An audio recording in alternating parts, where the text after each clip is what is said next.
البدر كطلعته وجه جميل، والشمس كبسمته ظل ظليل. هو عبد الله سيد الخلق ومصطفاه، وحبيب الله خير مبعوث من وحي الله. مولاي صل وسلم دائما أبدا على حبيبك خير الخلق كلهم. مولاي صل وسلم دائما أبدا على حبيبك خير الخلق كلهم.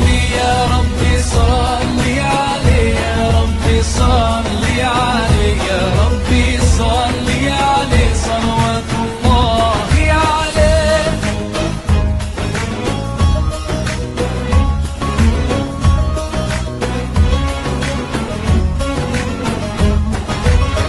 هو خير عباد الله خير البرايا، حي فينا بهداه حلو الوصايا. نسألك الله أن تجمعنا يوما برسول الله، من كوثره يروينا فتقبل يا رباه.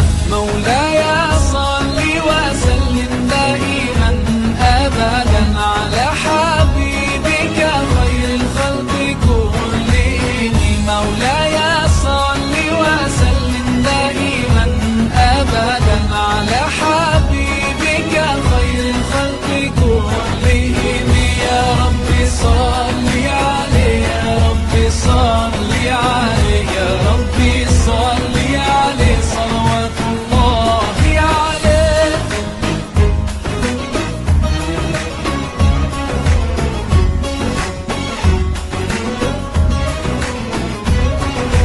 طاهر القلب نقي ذاكر لله، المصطفى الصفي صلى عليه الله. أخلاقه وصفاته سبحان من سواه، هو قدوتي وحبيبي ودعوة النجاة. يا رسول الله يا حبيب الخلق كلهم. يا رب صل عليه، يا رب صل عليه، يا رب صل عليه صلوات الله عليه. مولاي صل وسلم. Alhamdulillah Rabbil Alamin, wa bihi nasta'in ala umuri dunya waddin, wa la hawla wa la quwwata illa billahil aliyyil azim. Asyhadu an la ilaha illallah wa asyhadu anna Muhammadan abduhu wa rasuluh. Rabbi israh li sadri wa yassir li amri wahlul 'uqdatam min lisani yafqahu qawli. Qala Allah ta'ala fi kitabihil karim, a'udzu billahi minasyaitonir rajim.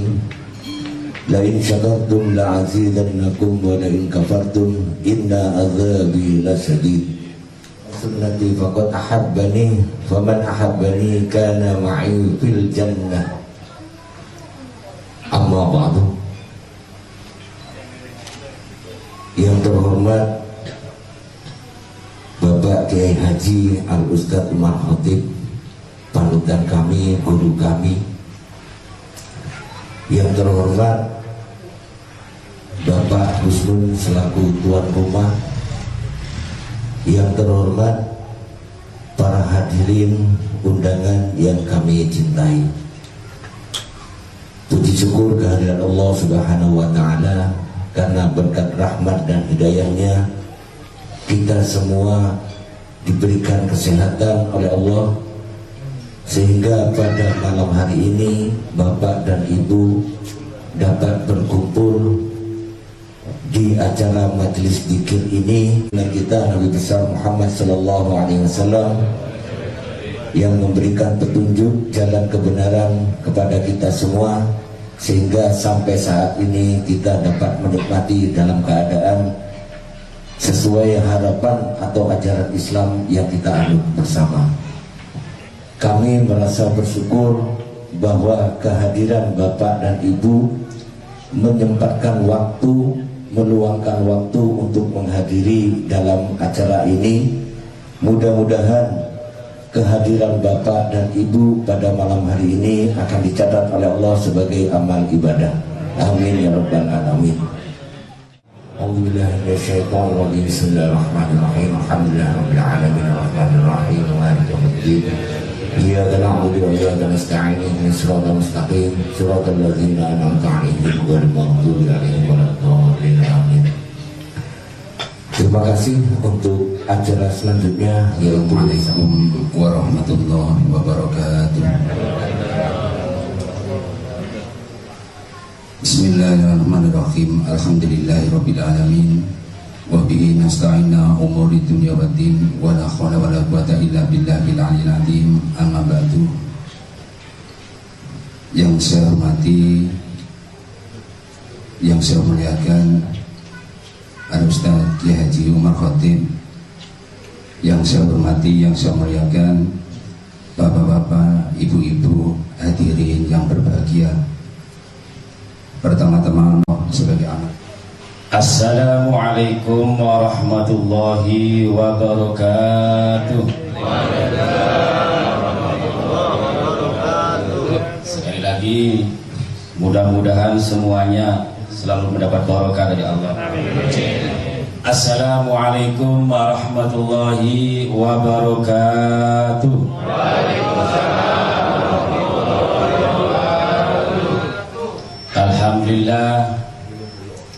Alhamdulillahirabbil alamin wassalatu wassalamu ala asrafil anbiya wal mursalin sayyidina Muhammadin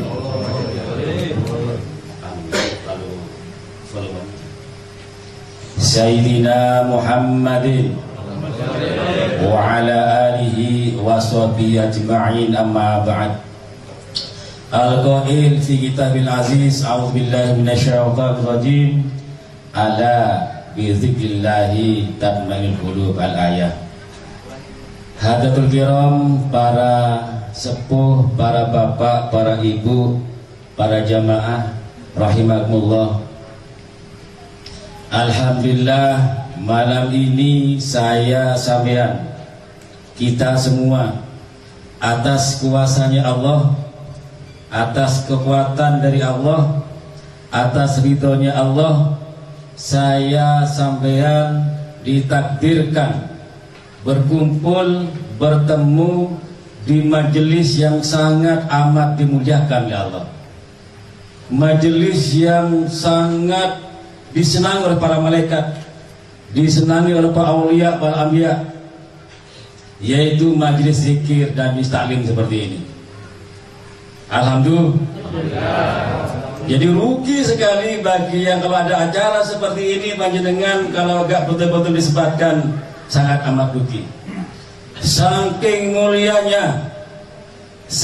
mulianya majelis ini, Allah perintahkan para malaikat, hai malaikat, wahai Allah, gabung kamu sama kekasihku, hambaku yang malam ini berzikir, menyebut namaku.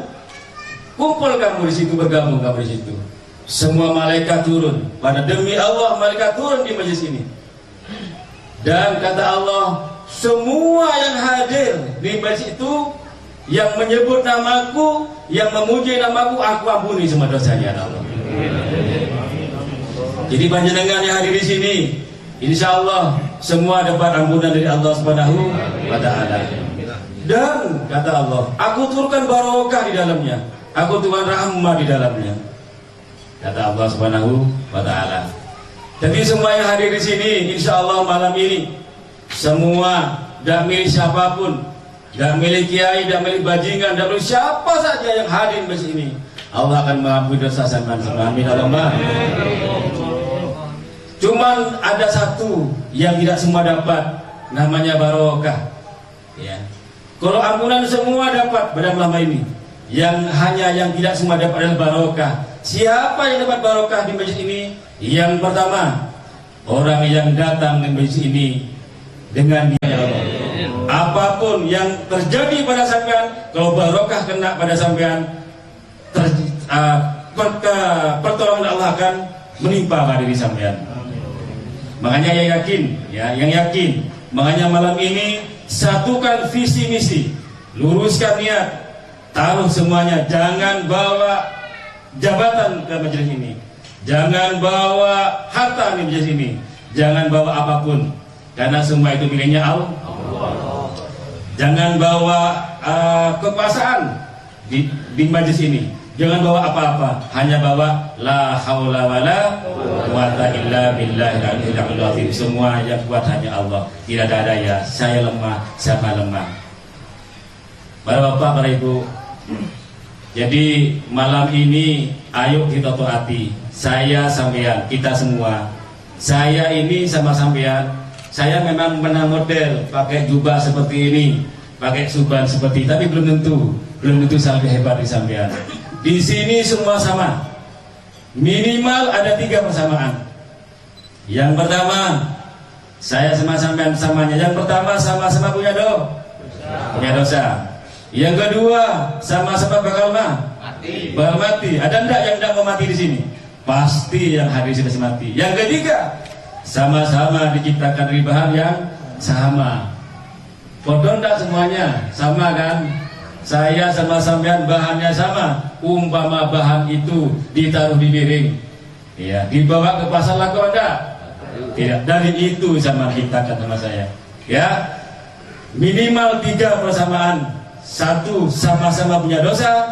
Yang kedua, sama-sama mau mati. Dan yang ketiga, sama-sama diciptakan dari bahan yang sama. Jadi kalau begitu kesimpulannya, kita sama. Sampean dulu di situ, saya di sini sama. Tidak ada yang lebih hebat di sini.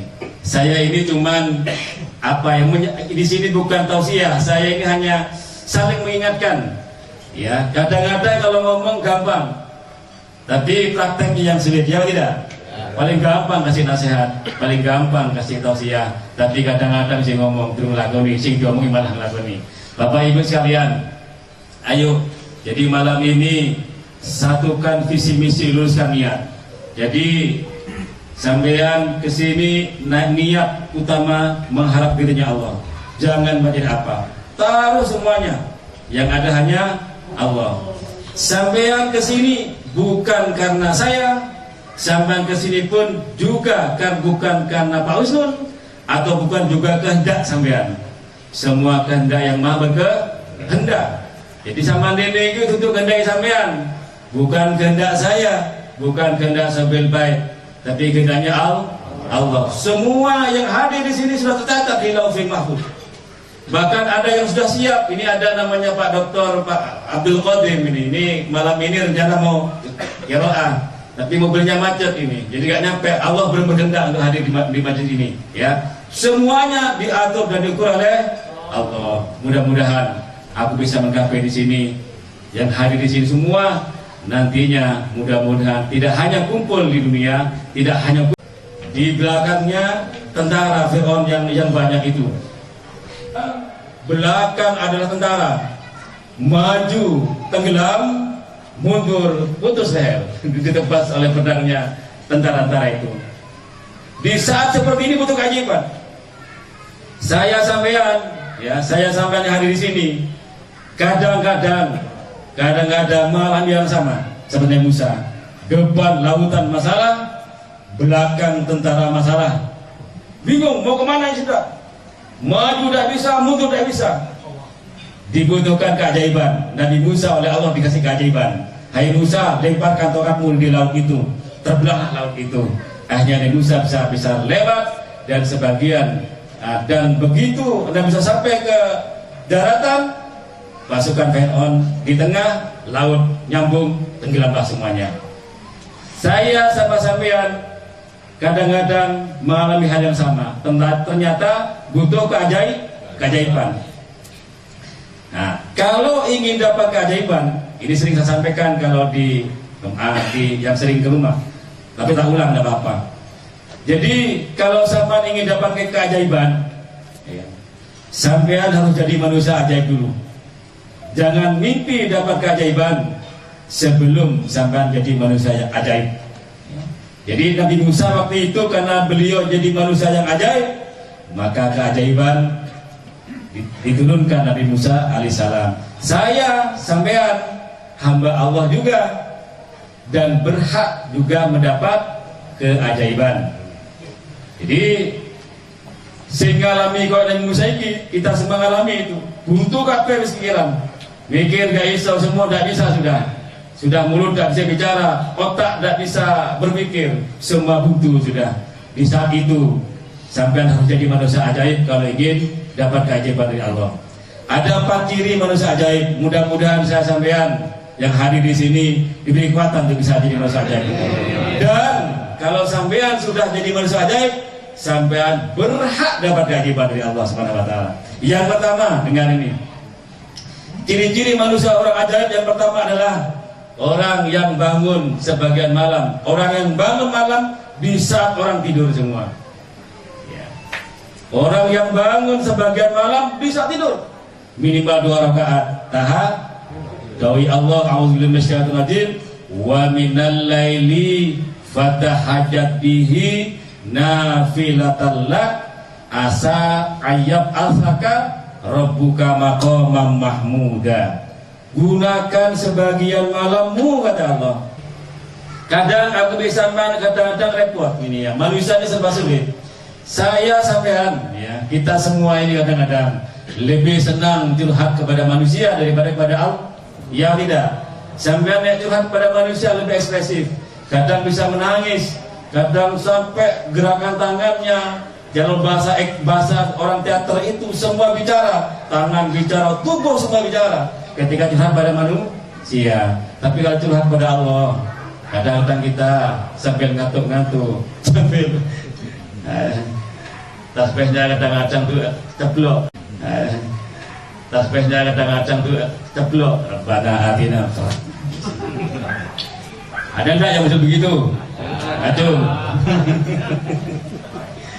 Tapi sampai curhat kepada makhluk, curhat pada manusia yang mereka tidak akan bisa bantu sampean. Sampean kadang menangis gitu, kadang sampean lebih sungguh-sungguh. Tapi kepada Allah kadang-kadang sampean tidak pernah seperti itu, sambil ngantuk-ngantuk, sambil ya kayak orang tidak niat itu. Itu mudah bagi sampean. Mudah-mudahan malam ini kita kumpul di sini.